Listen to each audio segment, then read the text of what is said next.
KTNT Tishwash update. Counselor David, we're discussing a new salary scale and we need $4 billion a month. Advisor to the Prime Minister Hisham Daoud confirmed on Thursday that Iraq is currently achieving revenues of less than $2 billion while he spoke about a bilateral fact finding committee on the killers of the demonstrators. Asked about the demonstrations. The weapon outside the official forces in the crowd is an illegal weapon, and the parties must choose either political or military action. David said during a televised interview with the Shortest Roads program with the colleague Nabil Jassim and his follower NAS. June 18, 2020, bombing of missiles is outlawed terrorist act. On the coronavirus file, David said, quote, "We are missing beds for intensive care. We have more than 1,000 beds for intensive care only," noting that Russia has shown its willingness to provide us with a drug for the coronavirus. And David pointed out that, quote, "Our revenues are less than $2 billion and salaries are more than $6 billion, but they will be secured for the coming months. But the problem persists. In addition to the salaries of the retirees are deducted from them independently of the government's desire." Dawad pointed out that, quote, "Many countries have indicated their willingness to help us financially, and the moment we face corruption will come, but there are pressing files now," and that there is an attempt to borrow and provide future benefits.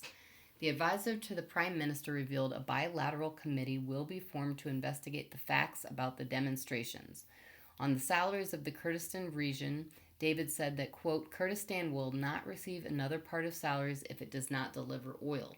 He added that we will not erase the impact on the upcoming elections and it is illogical to limit our relationship with the United States to the security aspect. He stated that, quote, "We have about 4 million employees, 1 million retired and deserving of social protection salaries, and their salaries require $6.5 billion per month.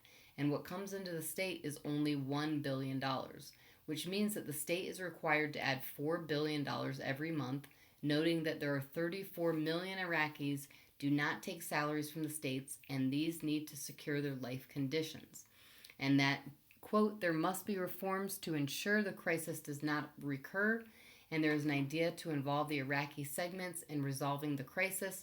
There are retirees who receive a pension of up to 30 million dinars per month, while others do not receive more than 200,000, and there must be reforms in the side." He explained that, quote, "We have short-term solutions through internal and external borrowing, and the salaries will be secured this year, but in return we can burden the future generations with external debt because of the loans." Dawood added that, quote, "There is a government debate on a salary scale that takes justice into account, stressing the need to diversify economic resources as Iraq cannot continue to rely 95% on oil as primary resource." And that's all for now. Thanks for tuning in.